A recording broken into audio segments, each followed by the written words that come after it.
ജസിൻ ചേട്ടോ എവിടെ പോണേ? ആണാ, കയറി വാ. ഇതാണ് നമ്മുടെ ജിമ്മ് ഇതാണ്. ആണാ, കയറി വാ. ഓ, ഞാൻ ഇപ്പൊ ഒന്നേ ഉള്ളൂ. വെറുതെ എടുക്കണ വാ. ഓ, ഞാൻ കണ്ടായിരുന്നു വണ്ടി ഇവിടെ ഇട്ടിട്ട് പോണത്. ഹായ് ഹലോ ഫ്രണ്ട്സ്, പെറ്റ്സോം TVMന്റെ പുതിയൊരു വീഡിയോയിലേക്ക് എല്ലാവർക്കും സ്വാഗതം. ഇത് നമ്മുടെ ജിമ്മാണ് കേട്ടോ. ഇന്ന് ജിമ്മിൽ എന്തുകൊണ്ട് പെറ്റ്സോമിന്റെ ഒരു വീഡിയോ വരണമെന്ന് വെച്ചാൽ, യാദർച്ഛികമായിട്ട് നമ്മുടെ ജസിൻ ചേട്ടൻ നമ്മുടെ പ്രാവുംകൂട്ടുകാർ ഗ്രൂപ്പിലെ അഡ്മിനും ക്രിയേറ്ററും ഒക്കെയാണ്. അപ്പോൾ നമ്മുടെ ഓൾ ഇൻ ഓൾ ആണ്. നമുക്ക് എന്ത് സംശയങ്ങളും കാര്യങ്ങളൊക്കെ വരുമ്പോഴും നമുക്കൊരു ഗുരുസ്ഥാനത്തും അല്ലെങ്കിൽ ഒരു ഫ്രണ്ട് എന്നുള്ള നിലയിലേക്ക് നിന്ന് പറഞ്ഞു തരുന്ന ഒരാളാണ്. അപ്പോൾ ചേട്ടനെ ഇന്ന് നമ്മളെ ജിമ്മിന്റെ ഒരു വർക്കൗട്ട് വീഡിയോ ഒക്കെ ഷൂട്ട് ചെയ്തുകൊണ്ട് വന്നപ്പോഴത്തേക്കും ചേട്ടൻ നൈസായിട്ട് വണ്ടി ഇവിടെ കൊണ്ട്, ഞാൻ അപ്പുറത്ത് കയറും. അപ്പോൾ വണ്ടി ഇവിടെ കൊണ്ടിട്ട് തൊട്ടപ്പുറത്തൊരു കൂടുണ്ട്. അപ്പോൾ അവിടുത്തെ മാമനെ ഒന്ന് കാണാൻ വേണ്ടി പോയ സമയത്താണ് നമ്മൾ യാദർച്ഛികമായിട്ട് കാണുന്നത്. അപ്പോൾ ചേട്ടനെ പതിയെങ്കിൽ വിളിച്ച് കയറ്റിയതിന്റെ കാരണം പതിയെ ഞാൻ പറഞ്ഞതാണ്. ഓക്കെ, ചേട്ടാ ഇങ്ങോട്ട് വിളിക്കാൻ കാര്യം വേറെ ഒന്നുമല്ല. ചേട്ടനെ കുറെ നാളായിട്ട് ഞാൻ വിളിച്ചുകൊണ്ടിരിക്കണം, ചേട്ടാ കൂട്ടിലോട്ട് ഒന്ന് വരട്ടെ, ഒരു വീഡിയോ ഒക്കെ ചെയ്തത്. അപ്പം ദൈവഭാഗ്യത്തിന് കണ്ടു കിട്ടിയോണ്ട് വിളിച്ചതാണ്.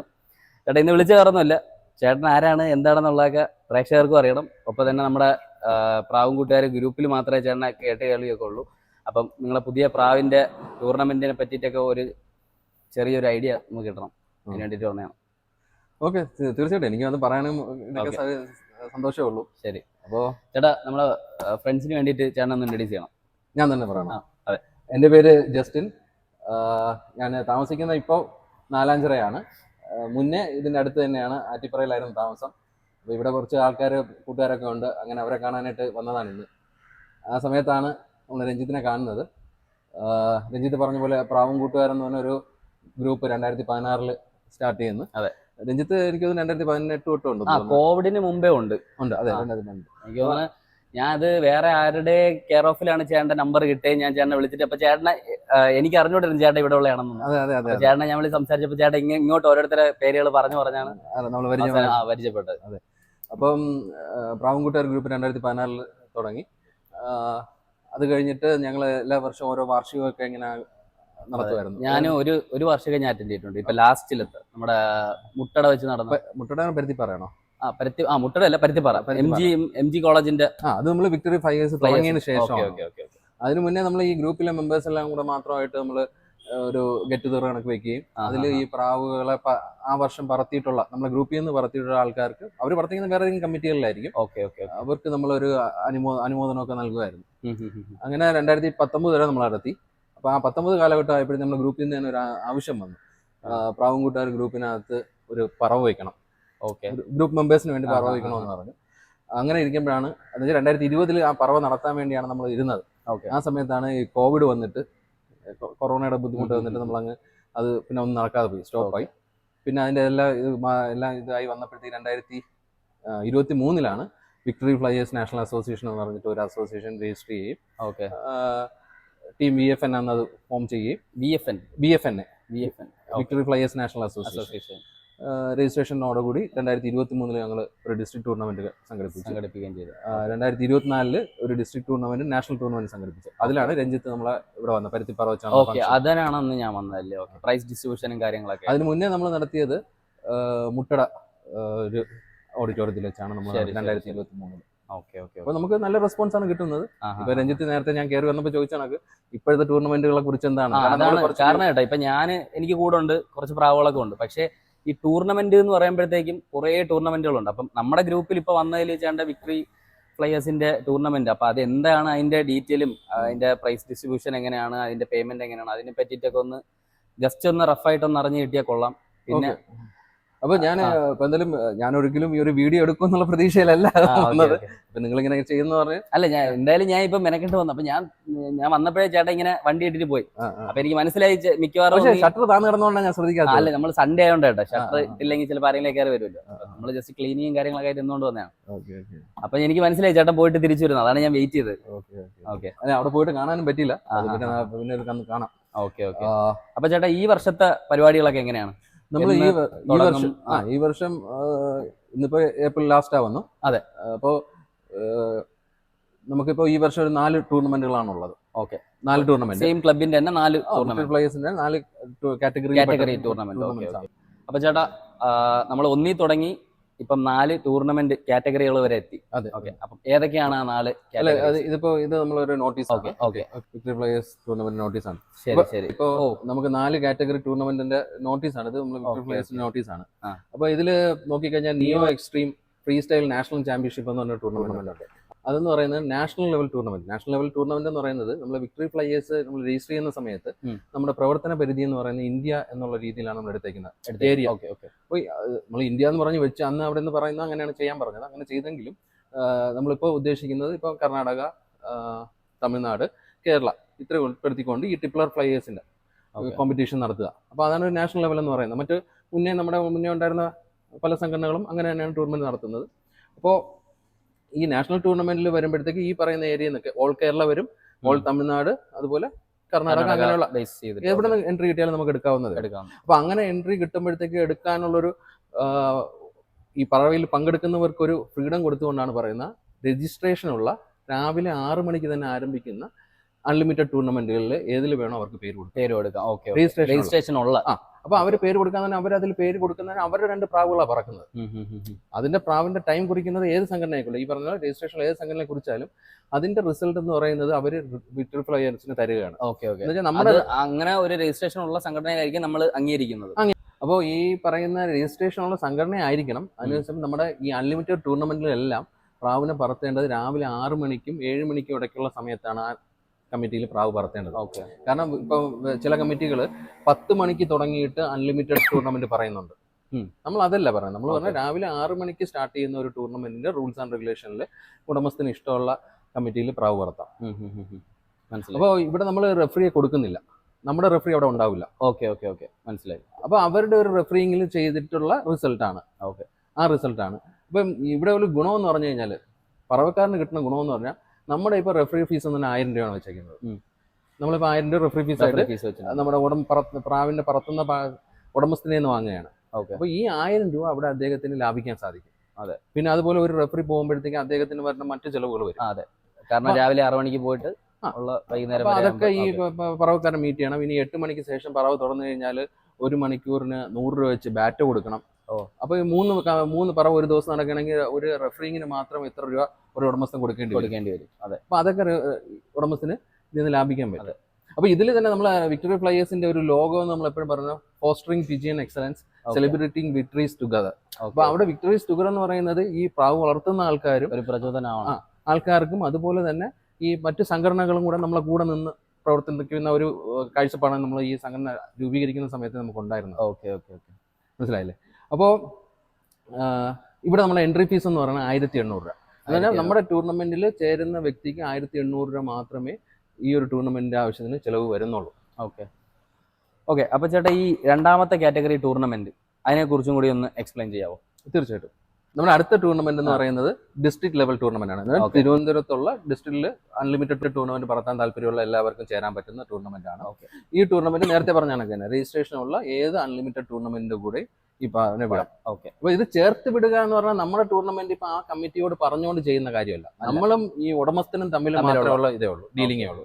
കാരണം ഉടമസ്ഥന് 2 പ്രാവുകൾ പറന്നു, അതൊരു നല്ലൊരു ടൈം കുറിച്ച് കഴിഞ്ഞാൽ അദ്ദേഹത്തിന് ഈ വിക്ടറി ഫ്ലൈയേഴ്സിന്റെ സർട്ടിഫിക്കറ്റും ക്യാഷ് പ്രൈസ് ഉണ്ടെങ്കിൽ ക്യാഷ് പ്രൈസും ട്രോഫി ഉണ്ടെങ്കിൽ ട്രോഫി എല്ലാം കിട്ടും. എന്നുവെച്ചാൽ ഒരാൾ ഒരു വർഷം കിടന്ന് മെനക്കെട്ടിട്ടാണ് ഈ 2 മാസം അല്ലെങ്കിൽ 2.5 മാസം കൊണ്ട് ഒരു ടൂർണമെന്റിൽ പങ്കെടുക്കുന്നത്. അപ്പൊ അദ്ദേഹത്തിന്റെ എഫർട്ടിന് മാക്സിമം ഏതൊക്കെ ക്ലബ്ബുകളിൽ നിന്ന് അദ്ദേഹത്തിന് സമ്മാനം ലഭിക്കും, അത് അദ്ദേഹത്തിന്റെ ഒരു ഓണറിങ് ആണ്. അപ്പോൾ നമ്മൾ അവിടെ അതാണ് നോക്കുന്നത്. അല്ലെങ്കിൽ ഞാൻ പറഞ്ഞ നേരത്തെ പറഞ്ഞ പോലെ എന്താണ്, റെഫറി ഉണ്ടെങ്കിൽ റെഫറിയുടെ കാശും കാര്യങ്ങളും അത്രയും അദ്ദേഹം നോക്കേണ്ടി വരും. അപ്പോൾ ഇവിടെ നമുക്കിപ്പം ഇത് വിക്ടറി വെറ്ററൻസ് കപ്പ് എന്ന് പറഞ്ഞിട്ടാണ്. എന്ന് വെച്ചാൽ പഴയ കാലത്ത് ലെജൻഡുകളെല്ലാം ഓർമ്മപ്പെടുത്തുന്ന ഒരു കപ്പായിട്ടാണ് നമ്മൾ അതിനെ വെച്ചേക്കുന്നത്. കാരണം നമ്മൾ ഡിസ്ട്രിക്റ്റിൽ ഉണ്ടായിരുന്ന വലിയ വലിയ പ്രാവ് വളർത്തുകാരെ ഒരു സ്മരണ കൂടെ ഇതിനകത്ത് വരണമെന്നുള്ള രീതിയിലാണ് നമ്മൾ ഈ കപ്പിന് പേര് തന്നെ കൊടുത്തേക്കുന്നത്. അപ്പം ഇതിന് എൻട്രി ഫീസ് വരുന്ന 1500-ഉം പിന്നെ റെഫറിയും ഉണ്ട്. റെഫറി നമ്മൾ ആവശ്യപ്പെടുന്നവർക്ക് കൊടുക്കുന്നുണ്ട്. ആവശ്യപ്പെടുന്നവർക്ക് മാത്രം. മറ്റേതെല്ലാം ഓപ്പൺ ഡേറ്റ് ആണ്. ഞാൻ പറഞ്ഞ നാഷണൽ ടൂർണമെന്റും ഇതും ഓപ്പൺ ഡേറ്റ് ആണ്. നമ്മളെ എല്ലാ ടൂർണമെന്റുകളും ഓപ്പൺ ഡേറ്റ് ആണ്. ചേട്ടാ, ഒരു കാര്യം, ഡൗട്ട് എന്ന് വെച്ചാൽ ഈ ടൂർണമെന്റ്സിലൊക്കെ ഈ ഓപ്പൺ ഡേറ്റ് എന്ന് പറയുമ്പോഴത്തേക്കും അതെന്താണ് സംഭവം? എനിക്കുള്ളൊരു ഡൗട്ടാണ്. അപ്പോൾ ഈ ഓപ്പൺ ഡേറ്റ് എന്ന് പറയുന്ന കോൺസെപ്റ്റ് അത് ശരിക്കും ഒരു കുറച്ച് വർഷങ്ങളായിട്ട് വന്ന ഒരു കോൺസെപ്റ്റാണ് പ്രാവിന്റെ പറവയെ സംബന്ധിച്ച്. പണ്ടൊക്കെ ആണെങ്കിൽ നമ്മൾ പറയുന്നത് ഫിക്സ്ചർ എന്നാണ് പറയുന്നത്. ഒരു ഫുട്ബോൾ കളി തുടങ്ങുന്നതിന് മുന്നേ ഏതൊക്കെ ടീമുകളായിട്ട് കളിക്കും, അവരുടെ ഡേറ്റ് എന്നാണ്, അവരുടെ ടൈം എന്നാണ്, ആ ഷെഡ്യൂൾ എല്ലാം വെച്ചിട്ടാണ് പോകുന്നത്. അതിനാണ് ഒരു ഫിക്സർ എന്ന് പറയുന്നത്. ഇതൊരു സ്പോർട്സ് ആണ്. അപ്പൊ ഈ സ്പോർട്സിന് ആ ഒരു ഫിക്സർ ഉണ്ട്. അപ്പൊ ഇന്ന് ഇപ്പം നമ്മുടെ ഈ കാലാവസ്ഥയുടെ പ്രശ്നം, ഈ പ്രാപിഡിയൻ പോലുള്ളതിന്റെ ബുദ്ധിമുട്ട്, ഇതൊക്കെ കൊണ്ട് ഒരു പറവക്കാരന് ഒരു പറവയിൽ കൊണ്ടെത്തിക്കാനായിട്ട് ഭയങ്കര പ്രയാസമാണ്. അതെ അതെ. അപ്പോൾ നമ്മൾ ജൂൺ 1 തുടങ്ങി ഓഗസ്റ്റ് വരെ അവസാനിക്കുന്ന ഒരു ടൂർണമെന്റ് ആണെങ്കിൽ പണ്ടൊക്കെ ലോട്ട് ഇടും. ഓക്കെ, ഒരാളുടെ പേര് എഴുതി ലോട്ട് ഇട്ടിട്ട് ഓരോ ഡേറ്റിനനുസരിച്ച് അദ്ദേഹത്തിന് പേര് കൊടുക്കും, അദ്ദേഹത്തിന്റെ പറവയുടെ ഡേറ്റ് കൊടുക്കും. അപ്പോൾ എനിക്ക് ചിലപ്പോൾ കിട്ടുന്നത് ചിലപ്പോൾ എൻ്റെ ജൂൺ 10 ആ സമയത്ത് എൻ്റെ പ്രാവുകൾ ചിലപ്പം പറന്ന് ഒരു കണ്ടീഷനിൽ എത്തിയിട്ടുണ്ടാവില്ല. കാരണം ചിലപ്പോൾ ഞാൻ എൻ്റെ നന്നായിട്ട് പറന്നുകൊണ്ടിരിക്കുന്ന പ്രാവുകൾ ചിലപ്പോൾ ആ സമയത്ത് നല്ല മഴയത്ത് നഷ്ടപ്പെട്ടിട്ട് എനിക്ക് ഈ ഡേറ്റ് പറയുന്ന ദിവസം എനിക്ക് ആ പ്രാവിനെ പറത്താൻ പറ്റില്ല. അപ്പോൾ എനിക്ക് ആ വർഷത്തെ എൻ്റെ എല്ലാ എഫർട്ടും ആ ഒരു ടൂർണമെന്റിനെ സംബന്ധിച്ച് നഷ്ടപ്പെടും. മനസ്സിലായില്ലേ? അപ്പോൾ ഈ ഓപ്പൺ ഡേറ്റ് എന്ന കോൺസെപ്റ്റ് വന്നപ്പോഴത്തേക്ക് പറവക്കാരന് പ്രാവ് വിടാൻ റെഡിയായിരിക്കുന്നു, ക്ലൈമറ്റ് ഒക്കെ കൊള്ളാം, അദ്ദേഹത്തെ പ്രാവ് ഒരുവിധം നന്നായിട്ട് പറന്ന് നിൽക്കുന്നു എന്ന് കാണുമ്പോഴത്തേക്ക് കമ്മിറ്റി അറിയിക്കുന്നു, ഇന്ന ദിവസത്തെ എൻ്റെ പ്രാവ് വിടുകയാണ്. അതാണ് ഓപ്പൺ ഡേറ്റ് എന്ന് പറയുന്നത്. അപ്പോൾ നമ്മൾ ഇപ്പോൾ പറഞ്ഞുകൊണ്ടിരുന്നത് നമ്മുടെ വിക്ടറി വെറ്ററൻസ് കപ്പാണ്, ഡിസ്ട്രിക്ട് ടൂർണമെന്റ് ആണ്. അപ്പോൾ ആ ടൂർണമെന്റിൽ നമ്മൾ വിക്ടറി ഫ്ലൈയേഴ്സ് റെഫറി കൊടുക്കുന്നുണ്ട്. ഇവിടെ ശരിക്കും റെഫറി ഇങ്ങനെ നമ്മൾ ഓപ്പൺ ഡേറ്റിൽ അലോട്ട് ചെയ്യുമ്പോഴത്തേക്ക് ശരിക്കും ഒരു സംഘടനയ്ക്ക് ഉത്തരവാദിത്വം കൂടുകയാണ്. അതെ, കാരണം അദ്ദേഹം ഇപ്പൊ രഞ്ജിത്ത് തന്നെ വിളിച്ചിട്ട് പറയാണ്, ചേട്ടാ മറ്റന്നാ ഇന്നിപ്പം 27 ഡേറ്റ് 27 ഏപ്രിൽ, മെയ് 1 ഞാൻ പറവ് വിടുകയാണ്, എനിക്ക് റെഫറിയെ തരണമെന്ന് പറയും. അങ്ങനെ ഒരു 5-6 പേര് പറയുമ്പോൾ നമ്മൾ അത്രയും റെഫറീസിനെ അറേഞ്ച് ചെയ്ത് കൊടുക്കും. തീർച്ചയായിട്ടും. അപ്പൊ അത് കൊടുത്തില്ലെങ്കിൽ നിന്റെ രഞ്ജിത്ത് ഇട്ട എഫർട്ട് അവിടെ നഷ്ടമായി അന്ന് പ്രാവ് വിടാൻ പറ്റിയില്ലെങ്കിൽ. അപ്പൊ അങ്ങനെ വരുമ്പോഴത്തേക്ക് കമ്മിറ്റികൾക്കും അസോസിയേഷനുകൾക്കും ഒക്കെ എന്താണ് ഉത്തരവാദിത്വം കൂടുന്നു. പക്ഷെ പറവക്കാരന് അത് ഗുണം ചെയ്യും. കാരണം രഞ്ജിത്തിന് ഒരു കോൺഫിഡൻസ് ഉണ്ട്, എന്റെ പ്രാവ് നല്ല കണ്ടീഷനിലാണ്, ഹെൽത്ത് കണ്ടീഷൻ കറക്റ്റ് ആണ്, ക്ലൈമറ്റ് കറക്റ്റ് ആണ്, ഞാൻ ഇപ്പോൾ പ്രാവിനെ വിട്ട് കഴിഞ്ഞാൽ എനിക്കൊരു ടൈം കുറിക്കാൻ സാധിക്കും. പിന്നെ ഒരു ഭാഗ്യത്തിന്റെ ഘടകം കൂടെ ഉണ്ട്, എന്നാലും കോൺഫിഡൻസ് കൂടും. അപ്പൊ അങ്ങനെ കോൺഫിഡൻസ് ഈ ഓപ്പൺ ഡേറ്റുകൾക്ക് കൂടുതലുണ്ട്. അപ്പൊ അതുകൊണ്ടാണ് നമ്മൾ എന്ത് ചെയ്യണം, ഈ ഒരു ഓപ്പൺ ഡേറ്റ് പറവ കൊടുക്കുന്നത്. അപ്പം മറ്റ് കമ്മിറ്റികളുടെ പറവയിൽ വിടുന്ന പറവയുടെ റിസൾട്ടാണ് ഉടമസ്ഥൻ പറയുന്നതെങ്കിൽ ഇതിൽ പങ്കെടുക്കുന്ന എല്ലാവരും നമ്മൾ അറിയിക്കണം, ഇന്ന ദിവസം ഒരു പറവ നടക്കുന്നുണ്ട്, അതിൽ വിക്ടറി ഫ്ലൈയേഴ്സിന്റെ പറവ കൂടെ ഉണ്ട്, അല്ലെങ്കിൽ അതിലെ ഓണർ വിക്ടറി ഫ്ലൈയേഴ്സിന്റെ പറവയിൽ കൂടെ ചേർന്ന വ്യക്തിയാണെന്ന് അറിയിക്കാൻ വേണ്ടി കമ്മിറ്റി ഒരു 2 ദിവസം മുന്നേ അറിയിക്കണമെന്ന് പറയുന്നുണ്ട്. കാരണം നമ്മുടെ ഗ്രൂപ്പുകളിൽ എന്ത് ചെയ്യണം, നമ്മൾ പോസ്റ്റ് ഇടണം. അപ്പോൾ കഴിഞ്ഞ 2024 നടന്ന ടൂർണമെന്റുകൾ ഗ്രൂപ്പിലൊക്കെ ശ്രദ്ധിച്ചാൽ അറിയാം, നമ്മൾ ഓരോ പോസ്റ്ററുകൾ തരും. ഓരോ ദിവസം ഇന്ന ആളുടെ പറവ നടക്കുകയാണ്, അദ്ദേഹത്തിന് ഒരു ബെസ്റ്റ് വിഷസ് പറഞ്ഞുകൊണ്ട് നടക്കും. അത് കഴിഞ്ഞിട്ട് പറവ കഴിഞ്ഞ് കഴിയുമ്പോൾ അദ്ദേഹത്തിന്റെ ടൈം എത്രയാണെന്ന് പറഞ്ഞിട്ട് അവിടെ ഒരു ചെറിയൊരു പോസ്റ്റർ തരും. അപ്പൊ ഇത് പലരും എൻ്റെ അടുത്ത് പറഞ്ഞാൽ ഭയങ്കര ഗുണം ചെയ്തു എന്ന് പറഞ്ഞത്. കാരണം ഈ പോസ്റ്റർ അവർക്ക് സ്റ്റാറ്റസ് ആയിട്ടൊക്കെ ഇടാം. അപ്പൊ എന്റെ പ്രാവ് ഇത്ര പറന്നു എന്ന് മറ്റുള്ളവർ അറിയിക്കാനായിട്ട് ഒരു സ്റ്റാറ്റസ് ആയിട്ട് നമ്മൾ ശരിക്കും ഗ്രൂപ്പിലുള്ള മെമ്പേഴ്സിനെ അറിയിക്കാൻ വേണ്ടി ചെയ്തതാണ്. പക്ഷെ അതെടുത്ത് സ്റ്റാറ്റസ് ആക്കി ഇൻസ്റ്റയിൽ പേജ് പോസ്റ്റ് ചെയ്യുകയൊക്കെ ചെയ്ത ഇഷ്ടംപോലെ വ്യക്തികളുണ്ട്. അപ്പൊ അതൊക്കെ നമ്മുടെ കമ്മിറ്റിക്ക് ഒരു പ്രോത്സാഹനമാണ്. അപ്പോൾ പറഞ്ഞു വന്നത്, ഈ നമ്മുടെ വിക്ടറി ഫ്ലൈയേഴ്സിന്റെ റെഫറി ആവശ്യമുണ്ടെങ്കിൽ 5 ദിവസം മുന്നേ അറിയിക്കണം. മനസ്സിലായില്ലേ? അതും നമ്മൾ നേരത്തെ പറയുന്നുണ്ട്. ഇപ്പം ഈ 1500 രൂപ ഡിസ്ട്രിക്ട് ഫീസായിട്ട് അടയ്ക്കുമ്പോൾ, എൻട്രി ഫീസായിട്ട് അടയ്ക്കുമ്പോൾ 1000 രൂപ ഈ റെഫറി ഫീസായിട്ട് തരണം. മനസ്സിലായില്ലേ? അവർക്കാണ് നമ്മൾ റെഫറി കൊടുക്കുന്നത്. പക്ഷേ ഇടയ്ക്ക് ഒരു പറവ തുടങ്ങിയതിന് ശേഷം നമുക്ക് റെഫറി ആവശ്യപ്പെട്ട് കഴിഞ്ഞാൽ നമ്മൾ പൈസ വാങ്ങത്തുമില്ല, കൊടുക്കത്തുമില്ല. ഓക്കെ, അത് നമ്മുടെ റൂള്. ഇനി ഒരു പറവക്കാരൻ പറയാണ്, ഞാൻ നിങ്ങൾക്ക് റെഫറി ഫീസ് തന്നിട്ടുണ്ട്, പക്ഷേ എനിക്ക് അന്നേ ദിവസം വേറൊരു പറവ ഞാൻ സെലക്ട് ചെയ്തിട്ടുണ്ട്, അതിന്റെ റെഫറി മസ്റ്റായിട്ട് വരുന്നുണ്ട്. അപ്പോൾ നമ്മൾ തീർച്ചയായിട്ടും നിങ്ങൾ പറത്തിക്കോ. ഓക്കെ. കാരണം നിങ്ങൾ നമുക്ക് എൻട്രി ഫീസ് തന്നിട്ടുണ്ടല്ലോ, നമ്മൾ ഈ റെഫറി ഫീസ് മടക്കി കൊടുക്കുകയും ചെയ്യും. അവിടെ പറവക്കാരൻ എന്ത് ചെയ്യുന്നില്ല, നമ്മുടെ റെഫറി ഇല്ല എന്ന് പറഞ്ഞ് പറവ നഷ്ടപ്പെടുന്നതുമില്ല, അതായത് എൻട്രി ഫീസ് നഷ്ടപ്പെടുന്നില്ല. ഈ നമ്മളെ റെഫറി ഫീസ് മടക്കി കൊടുക്കുകയും ചെയ്യും. അപ്പോൾ കഴിഞ്ഞ വർഷം 2024 നമ്മൾ ടൂർണമെന്റ് നടത്തിയപ്പോൾ ഒരു പറവക്കാരൻ ഇതുപോലെ എന്താണ് ഒരു 12 ദിവസം ആയപ്പോഴത്തേക്ക് പ്രാവ് കാറ്റത്ത് മഴത്ത് നഷ്ടപ്പെട്ടു. അപ്പോൾ പറഞ്ഞു, എനിക്കിനി വേറെ പറത്താൻ പ്രാവൊന്നുമില്ല, നമ്മളെ റെഫറി പോകണമെന്ന് പറഞ്ഞ് നമുക്ക് റെഫറി ഫീസ് അന്ന് 800 രൂപയായിരുന്നു, 800 രൂപ തന്നതായിരുന്നു. അപ്പോൾ ഞങ്ങൾ പറഞ്ഞ് റെഫറി ഫീസ് തിരിച്ചു തരാമെന്ന് പറഞ്ഞു. അപ്പോൾ പുള്ളി പറഞ്ഞു, എനിക്ക് തിരിച്ചു വേണ്ട, ഇത് അടുത്ത വർഷത്തെ എൻ്റെ ടൂർണമെന്റ് ഫസ്റ്റ് ഇൻസ്റ്റാൾമെന്റ് ആയിട്ട് വെച്ചാൽ മതി എന്ന് പറഞ്ഞു.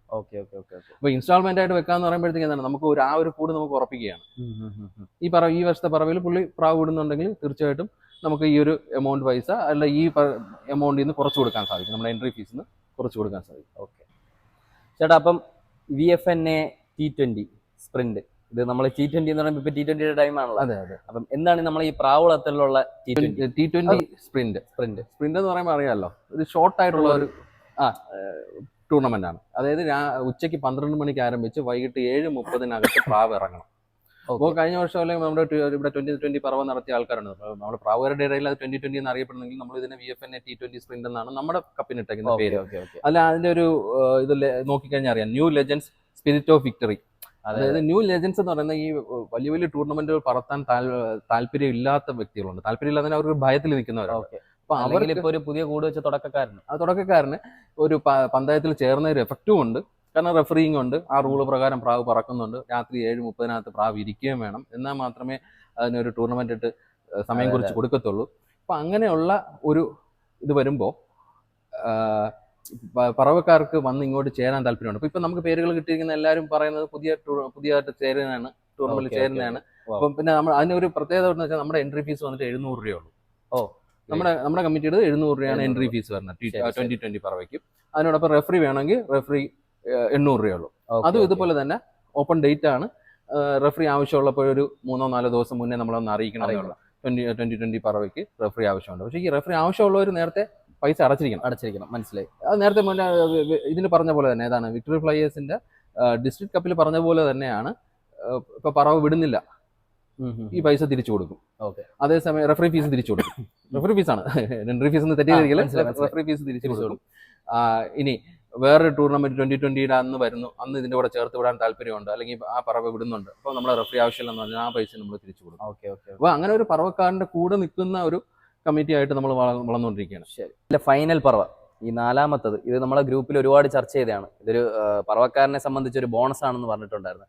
അപ്പം ഇതെന്താണെന്നുള്ളത് അറിയാനായിട്ട് എനിക്കൊരു ആകാംക്ഷയുണ്ട്. കാരണം ഗ്രൂപ്പിൽ ഇപ്പം ഞാൻ അത്ര സജീവമല്ല. അപ്പം അതും കൂടി നമ്മുടെ പ്രേക്ഷകർക്കും ബാക്കി കൂട്ടുകാർക്കും അറിഞ്ഞാൽ ബെറ്റർ ആയിരിക്കും. അപ്പൊ ആ പറവയുടെ പേരെന്ന് പറഞ്ഞാൽ കണ്ടാൽ ശ്രദ്ധിച്ചായിരിക്കും, ചേരുന്നവർക്കൊരു പ്രൈഡായിട്ട് മാറണം ആ കപ്പ്. അതൊരു ബോണസ് കപ്പാണ്. അതിന്റെ പോസ്റ്ററിൽ ശ്രദ്ധിച്ച് കാണും, എൻട്രി ഫീസ് ഇല്ല, റെഫറി ഫീസ് ഇല്ല, റെഫറി ഇല്ല, വിക്ടറി എന്നൊക്കെ പറയുന്ന ഓപ്പൺ പറവയാണെന്നൊക്കെ പറഞ്ഞിട്ട് ആ പോസ്റ്ററിൽ നിങ്ങൾ ശ്രദ്ധിച്ചിട്ടുണ്ടാവും. അപ്പോൾ എല്ലാവർക്കും ഒരു ആകാംക്ഷയായിരുന്നു. അതാണ് നമ്മൾ ഗ്രൂപ്പിൽ ഇത്രയും ഒരു ചർച്ചയിൽ വന്നത്. എങ്ങനെയാണ് എൻട്രി ഫീസ് ഇല്ലാതെ, റെഫറി ഇല്ലാതെ ഒരു പറവ കണ്ടക്ട് ചെയ്യുന്നത്? അതും ഒരു അൺലിമിറ്റഡ് ടൂർണമെന്റ് ആണ്. നേരത്തെ പറഞ്ഞ പോലെ ഒരു രജിസ്ട്രേഷനുള്ള കമ്മിറ്റിയോടൊപ്പം ചേർത്ത് വിടാൻ പറ്റുന്ന പറവയും രാവിലെ 6 മണിക്ക് സ്റ്റാർട്ട് ചെയ്യുന്ന ഒരു അൺലിമിറ്റഡ് പറവയാണ്. അപ്പോൾ അതൊരു ബോണസ് പറവയാണ്. ആ ബോണസ് പറവ ആർക്കൊക്കെ യൂട്ടിലൈസ് ചെയ്യാം. അപ്പോൾ ഞാൻ പറഞ്ഞില്ല, നമ്മളെ വിക്ടറി ഫ്ലൈയേഴ്സ് എന്ന് പറഞ്ഞാൽ എന്നും പ്രാവുകാരനുമായിട്ട് കൂടെ നിന്ന് പോകുന്ന ഒരു സംഘടനയാണ്. തീർച്ചയായും. അപ്പോൾ അവരുടെ ആവശ്യങ്ങൾ മനസ്സിലാക്കുക എല്ലാമാണ് നമ്മൾ ചെയ്യുന്നത്. അപ്പോൾ നമ്മുടെ കമ്മിറ്റി ഇങ്ങനെ കൂടി ഇപ്പം നമ്മുടെ ഇപ്പോഴത്തെ വരുന്ന ഒരു എൻട്രിയൊക്കെ വെച്ച് നോക്കിയപ്പോഴത്തേക്ക് നല്ലൊരു സപ്പോർട്ട് കിട്ടുന്നുണ്ട്. അപ്പോൾ നമുക്ക് തിരിച്ച് എന്തെങ്കിലും കൊടുക്കണം. നമ്മളിപ്പോൾ ഒരു കമ്മിറ്റി നടത്തുമ്പോൾ കമ്മിറ്റിക്ക് മാത്രം എന്നുള്ളൊരു കോൺസെപ്റ്റിൽ പോകാതെ ഇത് പറവക്കാരന് കൂടെ ഗുണം ചെയ്യണം. അപ്പോൾ ഇതിലൊക്കെ വന്ന ചെറിയൊരു നമ്മളെ കൂട്ടുകാർ തമ്മിൽ സംസാരിക്കുമ്പോഴോ അല്ലെങ്കിൽ പ്രാവുകളത്തുകാരായിട്ട് സംസാരിക്കുമ്പോൾ വരുന്ന ഒരു ആശയത്തിൻ്റെ പുറത്തൊക്കെയാണ് ഇത് ഉരുത്തിരിഞ്ഞ് വരുന്നത്. അതായത് ഞാനൊരു സമ്മാനദാന വേദിയിൽ പോയപ്പോഴത്തേക്ക് അവിടെ ഇങ്ങനെ സംസാരിച്ചു, ഈ വർഷം പറവകളുടെ എണ്ണം കൂടുതലാണ്, എല്ലാ പറവത്തിനും എങ്ങനെ ചേരും, കഴിഞ്ഞ വർഷം വരെ ചേർന്നവർക്ക് എങ്ങനെ നമ്മൾ കഴിഞ്ഞ വർഷം ചേർന്നവരുടെ പറവിൽ നമ്മൾ ചേരാതിരുന്നാലും ബുദ്ധിമുട്ട്, ചേരണമെന്ന് ആഗ്രഹമുണ്ട്, എന്നാൽ പുതിയ ആൾക്കാർ വന്നിട്ടുണ്ട്, അപ്പോൾ അവരും ചേരണം. അപ്പോൾ ഇതെൻ്റെ മനസ്സിൽ ഇങ്ങനെ കിടന്നു. അപ്പോൾ ഒരു കോൺസെപ്റ്റ് കൊണ്ടത് 2023 നമ്മൾ പറവ നടത്തി. അന്ന് നമുക്ക് 42 കൂടോളം കിട്ടി. അടുത്ത് വന്നപ്പോഴത്തേക്ക് 2024 ആയപ്പോഴത്തേക്ക് ഡിസ്ട്രിക്ട് പറവയും നാഷണൽ പറവയാണ്. ഡിസ്ട്രിക്ട് പറവയിൽ 33 കൂടും, നാഷണൽ പറവയിൽ 15 കൂടെ എന്തോ ഉണ്ട്. 15 കൂടെ ഉള്ളൂ. നാഷണൽ പറവയിൽ 15 കൂടെ ഉണ്ടായിരുന്നുള്ളൂ. അപ്പോൾ ഈ 2 പറവകളിലും നമ്മളെ സപ്പോർട്ട് ചെയ്തവരുണ്ട്. രണ്ട് വർഷവും നമുക്ക് വേണ്ടിയിട്ട് നമ്മൾ വിക്ടറി ഫ്ലൈയേഴ്സ് എന്ത് റൂൾസ് ആൻഡ് റെഗുലേഷൻസ് പറഞ്ഞോ അതിന്റെ കൂടെ നിന്ന് ഫോളോ അപ്പ് ചെയ്ത് നമ്മുടെ കൂടെ നിന്ന് നമ്മുടെ പറവയിൽ പങ്കെടുത്തവരും പുതുതായിട്ട് വന്ന് ചേർന്നവരുമുണ്ട്. 2023 ചേരാത്തവർ 2024 ചേർന്നു. അപ്പം ചിലപ്പോൾ 23 ചേർന്നവർക്ക് 24 ചേരാൻ പറ്റാതെ വന്നത് എന്തുകൊണ്ടായിരിക്കും? സാമ്പത്തികമായിട്ടുള്ള എന്തെങ്കിലും ബുദ്ധിമുട്ടോ കാര്യങ്ങളായിരിക്കും. അവർ വേറെ ഏതെങ്കിലും പറവയിൽ ചേർന്നപ്പോഴും നമ്മുടെ പറവയിൽ എൻട്രി ഫീസ് തരാനുള്ള ബുദ്ധിമുട്ടോ കാര്യങ്ങളൊക്കെ ആയിരിക്കാം. അപ്പോൾ കോമൺ മാൻ എന്നുള്ള രീതിയിൽ നമുക്കത് ചിന്തിക്കാവുന്നതേ ഉള്ളൂ. അപ്പോൾ നമ്മൾ ഇങ്ങനെ കമ്മിറ്റിയിൽ ഒരു ആലോചന വന്നു, അങ്ങനെയുള്ളവർക്കും ഈ ഒരു പറവ കൊടുക്കാം, അവരൊന്നും എൻട്രി ഫീസ് ഇല്ല. അപ്പോൾ അതിൽ കണ്ടീഷൻ ഇത്രേ ഉള്ളൂ, 2023 24 നമ്മുടെ പറവയിൽ പങ്കെടുത്ത വ്യക്തിയായിരിക്കും മാത്രം. അവരിപ്പോൾ ഈ വർഷം വേറെ ഏതെങ്കിലും പറവ പറത്തുന്നുണ്ടെങ്കിൽ, രജിസ്ട്രേഷനുള്ള സംഘടനയിൽ പ്രാവ് പറത്തുന്നുണ്ടെങ്കിൽ ആ ഡേറ്റ് നമുക്ക് തന്നു കഴിഞ്ഞാൽ വിക്ടറി പ്രൈഡ് കപ്പിന്റെ ഡേറ്റ് ആയിട്ട് അത് കൺസിഡർ ചെയ്യും, അതിന്റെ റിസൾട്ടായിട്ട് കൺസിഡർ ചെയ്യും. അപ്പോൾ അതൊരു കൺസെപ്റ്റ്. പിന്നെ ചിലർ പറഞ്ഞു ഞങ്ങൾക്ക് നാഷണൽ ചേരണം, 2020 ചേരണം, ഡിസ്ട്രിക്ട് പറവ ഒരു അൺലിമിറ്റഡ് പറവയാണ്, അതിലിവിടെ ചേരാനുള്ള സാമ്പത്തികമില്ല. അങ്ങനെ നമ്മളെ 3 പറവയ്ക്കും കൂടെ എൻട്രി ഫീസ് മാത്രം 4000 രൂപ വരുന്നുണ്ട്. അപ്പോൾ പറഞ്ഞു നമുക്ക് ഡിസ്ട്രിക്ട് ടൂർണമെന്റിൽ ചേരാനായിട്ട് നമുക്ക് പറ്റുന്നില്ല, നാഷണൽ ടൂർണമെന്റിൽ ചേരാം, വിക്ടറി ചേരാം, ഇതിൽ ചേരാം, 2020 ചേരാമെന്ന് പറഞ്ഞു. അപ്പോഴും ഞങ്ങൾ ആലോചിച്ചു, അങ്ങനെ ഈ വർഷം നടത്തുന്ന നേരത്തെ നമ്മൾ പറഞ്ഞ 3 ടൂർണമെന്റുകളിൽ ഏതെങ്കിലും 2 ടൂർണമെന്റിൽ പേര് തന്നത്. നാഷണലും ഡിസ്ട്രിക്റ്റ് തന്നവർക്കും ഒരു അൺലിമിറ്റഡ് ഡിസ്ട്രിക്ട് ടൂർണമെന്റ് ഈ പറയുന്ന വിക്ടറി പ്രൈഡ് കപ്പ് എൻട്രി ഉണ്ട്. അതുപോലെ ഡിസ്ട്രിക്ട് ചേർന്നിട്ട് 2020 ചേർന്നവർക്കും എൻട്രി ഉണ്ട്. നാഷണൽ ചേർന്നിട്ട് 2020 ചേർന്ന വ്യക്തിയാണെങ്കിൽ എൻട്രി ഉണ്ട്. ഇല്ലെങ്കിൽ ഈ 3 കപ്പിൽ ചേർന്നവർക്കും എൻട്രി ഉണ്ട്. അപ്പോൾ അവർക്കൊരു എക്സ്ട്രാ എൻട്രി ആണ് കൊടുക്കുന്നത്. അതിന്റെ ബെനിഫിറ്റ്സ് എന്താണെന്നുള്ളത് ഒന്ന് വിശദീകരിച്ച് പറയേണ്ടതുണ്ട്. കാരണം അപ്പൊ എല്ലാവരും നോക്കുമ്പോഴത്തേക്ക് ഒരു ടൂർണമെന്റ് കംപ്ലീറ്റ്ലി കൊടുക്കുകയാണ്. അവർക്ക് അൺലിമിറ്റഡ് ടൂർണമെന്റ് പങ്കെടുക്കാനുള്ള ഒരു ഫുൾ അവസരം കൊടുക്കുകയാണ്. അതിന് കുറച്ച് ബെനിഫിറ്റ്സ് ഉണ്ട്. എനിക്ക് ചേട്ടാ ഇപ്പൊ നമ്മൾ ഈ പറവയിലുണ്ടല്ലോ pride cup, victory pride cup, അപ്പൊ ഇതിന്റെ പറവയെ ചേരാനായിട്ടുള്ള ക്രൈറ്റീരിയകളും കാര്യങ്ങളൊക്കെ പറഞ്ഞു. ഇതുകൊണ്ട് നമ്മുടെ പ്രാവ് വളർത്തുന്ന ആ ലോഫ്റ്റ് പറവക്കാരന് എന്തൊക്കെ നേട്ടങ്ങളാണ്, അല്ലെങ്കിൽ അവർക്ക് എന്തൊക്കെ ബെനിഫിറ്റ്സ് ആണുള്ളത്?